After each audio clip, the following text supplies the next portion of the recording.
data wizards and data enthusiasts. Welcome back to your crash course on SQL. Ever wondered how websites recommend products you might like, or how apps like Netflix personalize your experience?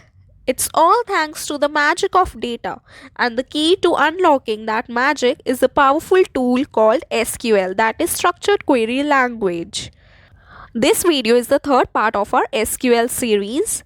You can watch part 1 and part 2 on our YouTube channel. We have also mentioned the links in our description box.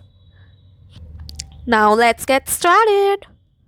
So in string functions, we will be discussing the most important functions like upper, lower, lcase, concat, reverse, replace, ltrim, length, rtrim and position. So the first one is upper. Upper basically क्या करता है, हमारा जो string है उसको वो upper case में convert कर देता है.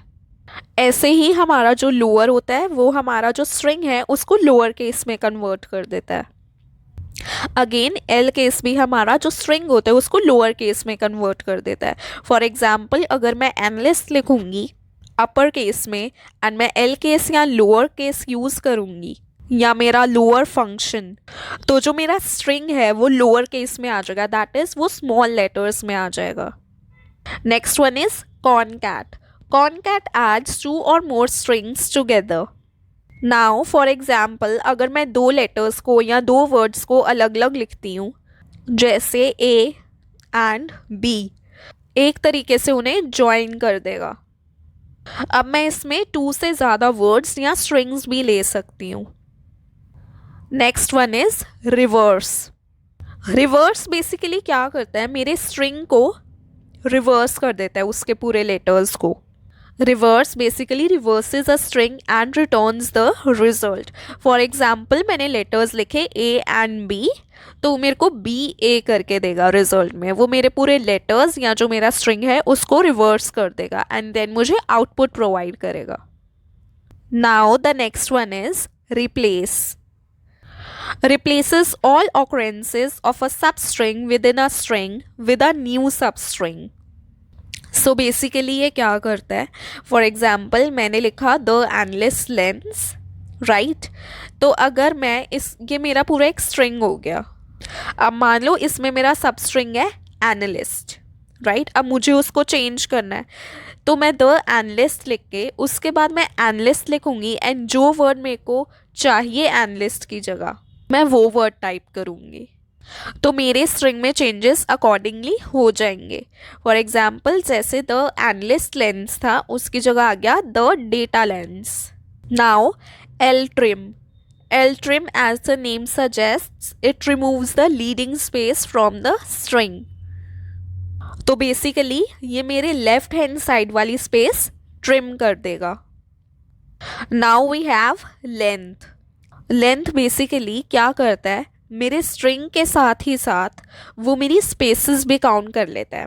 लेंथ बेसिकली क्या करता है, returns the length of the string. For example मैंने वर्ड एनालिस्ट लिखा या मेरा स्ट्रिंग एनालिस्ट है, मैंने left hand side 4 times spaces दिए एंड मैंने राइट हैंड साइड भी 4 टाइम्स स्पेसेस दिए. तो एनालिस्ट में इन टोटल 7 वर्ड्स है, स्पेसेस मैंने दिए 8 टाइम्स, तो 7 + 8, तो ये मेरे रिजल्ट में मेरे को 15 फिगर शो करेगा बिकॉज इसने मेरे स्पेसेस भी काउंट किए हैं एज वेल एज मेरे लेटर्स भी काउंट किए हैं. Now we will be discussing R trim. R trim basically क्या करता है, मेरी राइट हैंड साइड से स्पेस जो है मेरे को ट्रिम करके प्रोवाइड कर देगा मेरा solution. Now the next one is position. Position basically क्या करता है, मेरे को मेरे स्ट्रिंग में जिस वर्ड की जहाँ पोजीशन है वो शो करता है, वो रिफ्लेक्ट करता है. फॉर एग्जाम्पल मैंने एक स्ट्रिंग फॉर्म किया द स्काई इज़ पिंक. अब मेरे को पोजीशन जाननी है पिंक की, तो पहले मैं वो मेंशन कर दूंगी. तो मेरे को आउटपुट में क्या शो करेगा, वो मेरे लेटर्स द स्काई इज़ इनको भी काउंट करेगा, पिंक को भी काउंट करेगा, उसका starting letter as well as the spaces भी काउंट करेगा. Now let's do some exercise.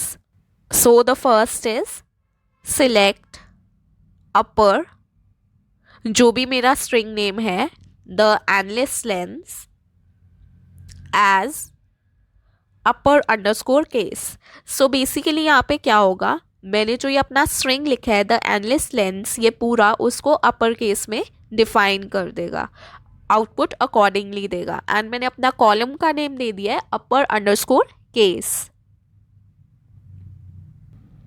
Now the next one is lower. जैसे हमारा अपर केस था वैसे ही लोअर केस होता है। Select lower the analyst lens as lower underscore case.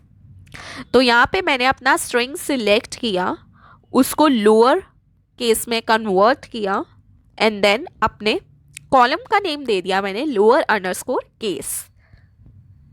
Moving forward we have is select L case. L case same work करता है जैसे lower work करता है, ये भी हमारे स्ट्रिंग को लोअर केस में डिफाइन कर देगा, लोअर केस में आउटपुट प्रोवाइड करेगा। Now the next one is character length. अब मुझे अपने करेक्टर्स की लेंथ देखनी है या मेरे स्ट्रिंग की लेंथ देखनी है, right. So the command goes like select employee name EMP underscore name character underscore length EMP underscore name. So basically इसका मतलब क्या है, मैंने एम्प्लॉय नेम अपना पूरा जो कॉलम है वो ही सिलेक्ट कर लिया, राइट। एंड उसकी करेक्टर लेंथ चाहिए मेरे को, तो मैंने करेक्टर अंडरस्कोर लेंथ फंक्शन लगाया एम्प्लॉय नेम के साथ एंड उसके कॉलम को नेम दिया total underscore length from EMP, हमारा table name. So as you can see in the output, यहाँ पे मेरे एम्प्लॉयज नेम के अकॉर्डिंग उनकी लेंथ आई है। जैसे जॉय GOY 3 लेटर नेम है तो टोटल लेंथ भी 3 शो कर रही है। नेक्स्ट वन इज जीवन JEEVAN 6 लेटर्ड वर्ड है तो अकॉर्डिंगली उसकी लेंथ प्रोवाइड करी गई है आउटपुट में। Next one is concat. Concat क्या करता है, मेरे पूरे स्ट्रिंग को कॉनकैटिनेट कर देता है, that is it brings all the string letters together. तो मैंने यहाँ पे लिखा सिलेक्ट कॉनकैट द, मेरा एक स्ट्रिंग है, एनालिस्ट मेरा अलग स्ट्रिंग है and then lens is also my another string because comma से वो सेपरेट हो रहे हैं। तो अब जब मैं इसे रन करूंगी तो ये मुझे कैसे शो करेगा, as a single string. Now let's apply the same on our table. Select EMP underscore ID, EMP underscore name, concat,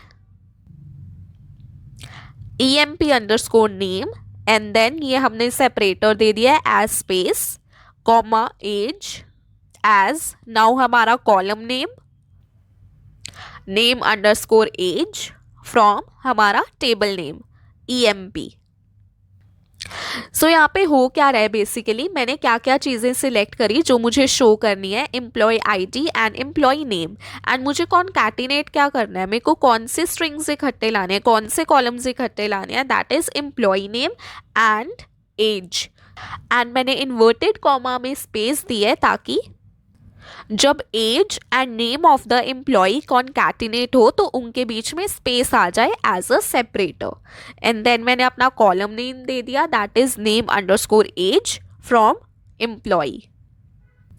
so you can see in the output, यहाँ पे हमारा एम्प्लॉय ID शो कर रहा है, employ name show कर रहा है, then again employ name के साथ एज शो कर रहा है जो कि हमने रीनेम करके एक न्यू कॉलम दे दिया that is name underscore as.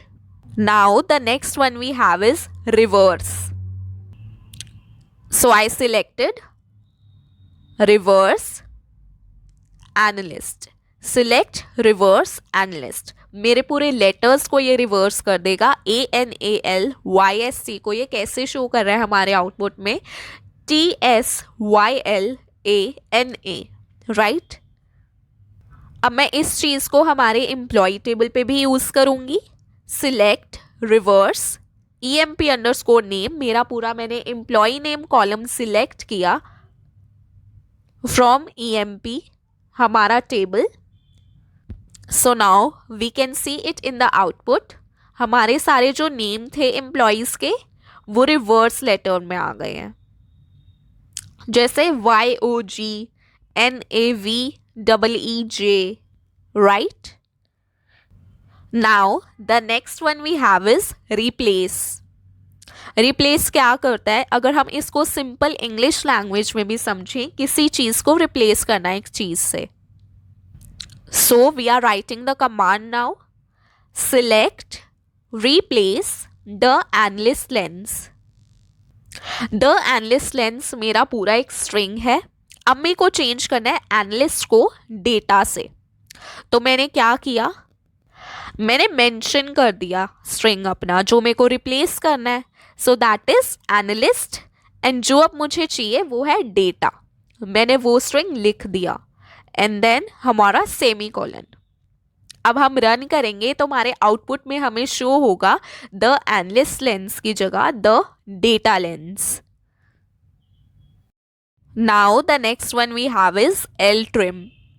L trim मतलब हमारा लेफ्ट साइड से ट्रिम कर देगा स्पेसेस को.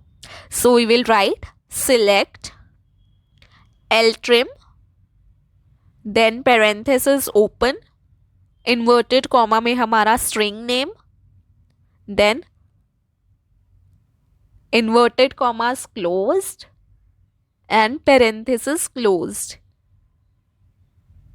So here we can see हमारे आउटपुट में यहाँ पे सारी स्पेस लेफ्ट साइड से ट्रिम हो गई है एंड हमें आउटपुट अकॉर्डिंगली शो हो रहा है.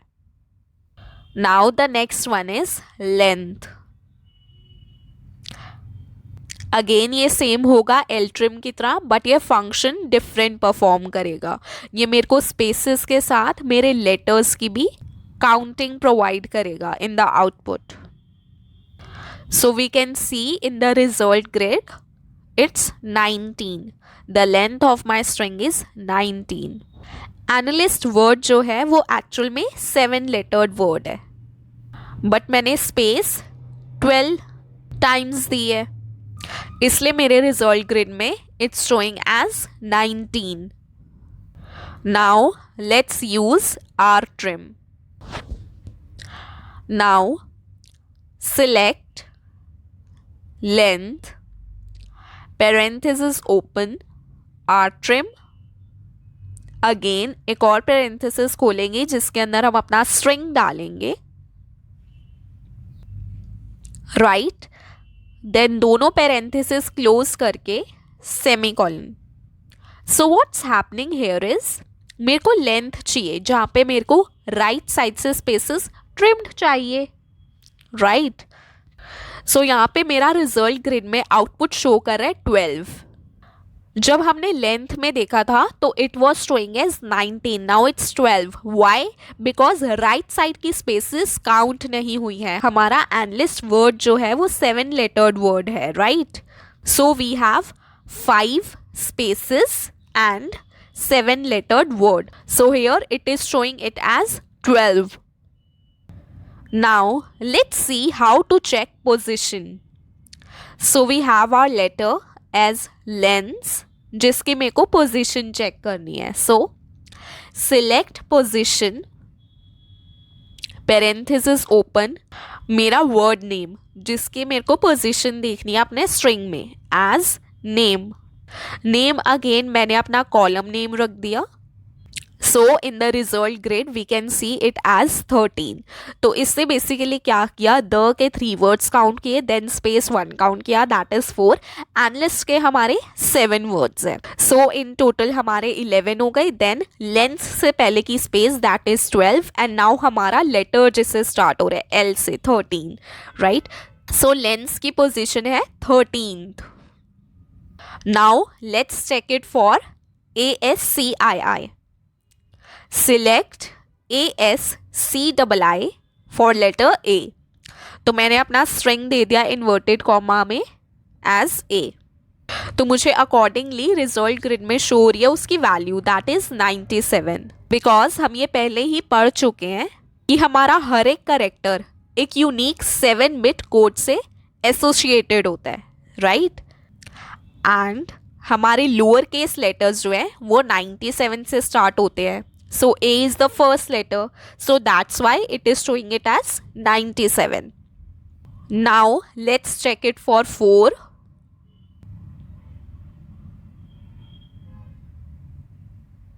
As we can see in the result grid, it's 52. Now let's see how to check how many databases we have. पहले अगेन जिन लोगों को नहीं पता है, create database if not exists the analyst lens underscore db.